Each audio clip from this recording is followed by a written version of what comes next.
உலகெங்கிலும் இருந்து இந்த நிகழ்வை பார்த்து கொண்டிருக்கின்ற சன் தொலைக்காட்சி நேயர்களுக்கு அன்பின் வணக்கம். இது மார்கழி திருவிழா, ஆண்டாளின் பெருவிழா. உங்களுக்கே தெரியும், இன்றைக்கு மார்கழி பிறந்திருக்கிறது. மார்கழி பிறந்திருக்கிறது என்றால் ஆண்டாள் நம்மோடு இருக்கிறாள், நம் வீட்டில் இருக்கிறாள், நம் நாவில் இருக்கிறாள், நம் எண்ணத்தில் இருக்கிறாள், நம் தமிழில் இருக்கிறாள் என்று நிச்சயமாக சொல்லலாம்.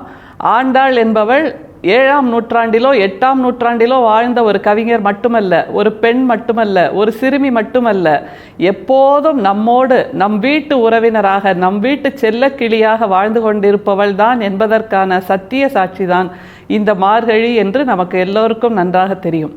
இந்த மார்கழியிலிருந்து துவங்குகிறது ஆண்டாளின் பயணம், ஆண்டாளோடு நம்முடைய பயணம்.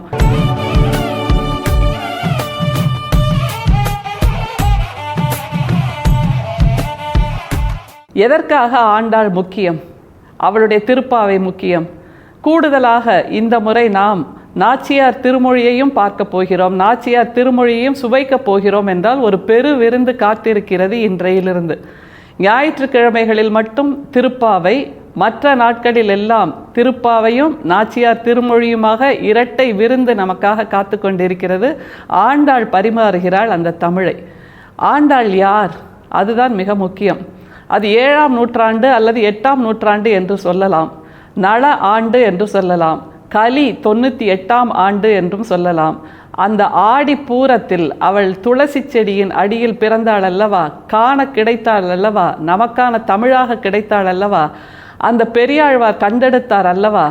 அந்த ஆண்டாள் மிகப்பெரிய செல்வமாக தமிழுக்கு வாய்த்திருக்கிறாள் என்று நிச்சயமாக சொல்லலாம். ஆண்டாளின் திருப்பாவையும் நாச்சியார் திருமொழியும் நமக்கு சொல்வது என்ன?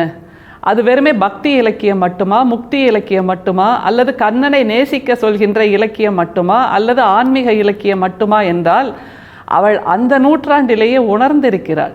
எதை உணர்ந்திருக்கிறாள்? அவள் செய்த புரட்சி என்ன? அவள் செய்த ஆன்மீக புரட்சி என்ன? அதை கொஞ்சம் யோசிக்க வேண்டும்.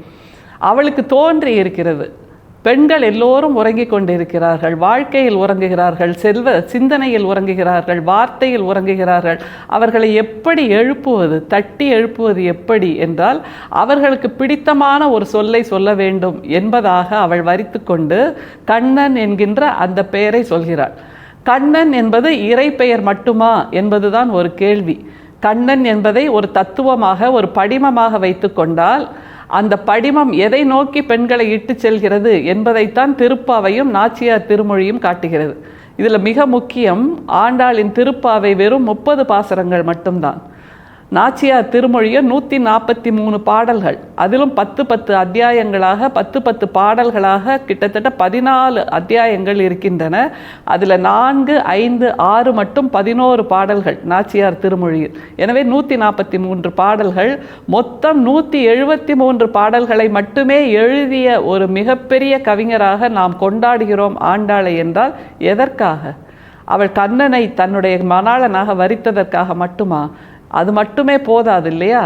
அதனால் எக்காலத்துக்கும், அக்காலத்துக்கு மட்டுமல்லாமல், இக்காலத்துக்கு மட்டுமல்லாமல், எக்காலத்துக்குமான பெண்களுக்கான வாழ்வியலை சொல்லித் தருகிறார். ஒரு இலக்கை வைத்து கொள்ளுங்கள், அதை உங்களுடைய கிழக்காக வைத்து கொள்ளுங்கள், அதற்காக நீங்கள் கண்விழிக்க வேண்டும், அதற்காக நீங்கள் சிந்திக்க வேண்டும் என்கின்ற அந்த வாழ்வியல் தத்துவத்தை மிக அற்புதமாக சொல்லித் தருகிறாள் ஆண்டாள். தமிழின் ஆதியும் அந்தமும் எது என்று கேட்டால் நிச்சயமாக சொல்லலாம் ஆண்டாளின் திருப்பாவையும் நாச்சியார் திருமொழியும் என்று. அப்படி துவக்கமும் இறுதியுமாக, துவக்கமும் நிறைவுமாக இருக்கக்கூடிய பாடல்களோடு ஒரு பயணத்தை துவங்குகிறோம் இன்றையிலிருந்து. இன்றைக்கு மார்கழியின் முதல் நாளில் ஆண்டாளின் திருப்பாவையிலிருந்து துவங்குகிறோம். சந்தோஷமாக ஆண்டாளின் தமிழில் பன்னீராக நம் மீது தெளித்து கொள்வோம். ஆண்டாளின் கரம் எழுதிய அந்த தமிழ் வரத்தை நமக்கு நாமே அளித்து கொள்வோம். இன்றைக்கு மார்கழியின் முதல் பாசுரம். மார்கழி திங்கள் மதி நிறைந்த நன்னாளால் நீராட போதுவீர் போதுமெனோ நேரிழையீர் சீர்மல்கும் ஆய்பாடி செல்வ சிறுமீர்கள் கூர்வேல் கொடுந்தழிலன் நந்தகோபன் குமரன் ஏறார்ந்த கண்ணி யசோதை இளஞ்சிங்கம் கார்மேனி செங்கன் கதிர்மதியம் போல் முகத்தான் நாராயணனே நமக்கே பறை தருவான் பாரோர் புகழ படிந்தேலோர் எம்பாவாய் என்று ஆண்டாள் சொல்கிறாள். எம்பாவாய் எம்பாவாய் என்று அவள் அழைப்பது அவளுடைய தோழிகளை மட்டுமல்ல, இனிமேல் வர இருக்கின்ற எல்லா பெண்களின் கூட்டத்தையும் தான் அவள் அழைத்து சொல்கிறார். மார்கழி திங்கள் மதி நிறைந்த நன்னாள் என்று சொல்லும்போது அந்த மார்கழியின் கதகதப்பு, மார்கழியின் பனித்துளி, மார்கழியின் குளிர்ச்சி, அதை எல்லாவற்றையும் நாம் மனதில் இருத்தி வைத்து கொண்டு மதி நிறைந்த நன்னாள் என்றால் பெண்கள் எல்லோரும் மதியில், சிந்தனையில், எண்ண ஓட்டத்தில் நிறைவாக இருக்க வேண்டும், இலக்கோடு இருக்க வேண்டும். இலக்கின்றி இருப்பதற்கு, ஒற்றை சுழலில் சிக்கிக்கொள்வதற்கு அல்ல பெண்களின் வாழ்க்கை. திருப்பாவையாக நாம் அத்தனை பேரும் இருக்க வேண்டும் என்றால் எல்லோரும் எழுந்திருங்கள், ஏதோ ஒரு இலக்கை நோக்கி நீங்கள் நகரத் துவங்குங்கள் என்பதை முதல் வரியிலேயே முரசறைந்து சொல்கிறாள் ஆண்டாள். அதுதான் இந்த பாசுரத்தின் அழகு. படிப்படியாக அவள் நம்மை அழைத்து செல்கிறாள், ஒவ்வொரு பக்கமாக, ஒவ்வொரு திசையாக. அந்த திசைகளிலெல்லாம் அவள் கைப்பிடித்து நாம் நடப்பதற்கான துவக்கமாக இன்றைய பாசுரம் அமைகிறது. மார்கழி திங்கள் மதி நிறைந்த நன்னாளால் நீராடப் போதுவீர் போதுமெனோ நேரிழையீர் என்று சொல்கிறாள். இந்த நீராடல் என்பது எதற்காக என்றால், அதுநாள் வரைக்கும் கொதித்து போயிருந்த பெண்கள், அதுநாள் வரைக்கும் மௌனத்தில் அந்த நெருப்பில் இறங்கி இருந்த பெண்கள் எல்லோரும் நீராடி, நீராடி என்றால் உங்களுடைய எண்ணத்தில் நீராடி, உங்களுடைய சிந்தனையில் நீராடி என்று சொல்கிறார். வெறுமே குளத்தில் போய் முங்கி எழுவது என்கின்ற அந்த நீராடல் மட்டுமல்ல, உங்கள் எண்ணத்தில் மூழ்குங்கள், உங்களுடைய இலக்கில் நீங்கள் உங்களை மூழ்க அடித்து கொள்ளுங்கள், அதில் நீச்சல் அடியுங்கள், அந்த குளிர்ச்சியில் உங்களுடைய வாழ்க்கையை தன்மையாக்கி கொள்ளுங்கள் என்று சொல்லித் தருகிறார். தொடர்ந்து பயணிப்போம். இது மார்கழி திருவிழா, ஆண்டாளின் பெருவிழா.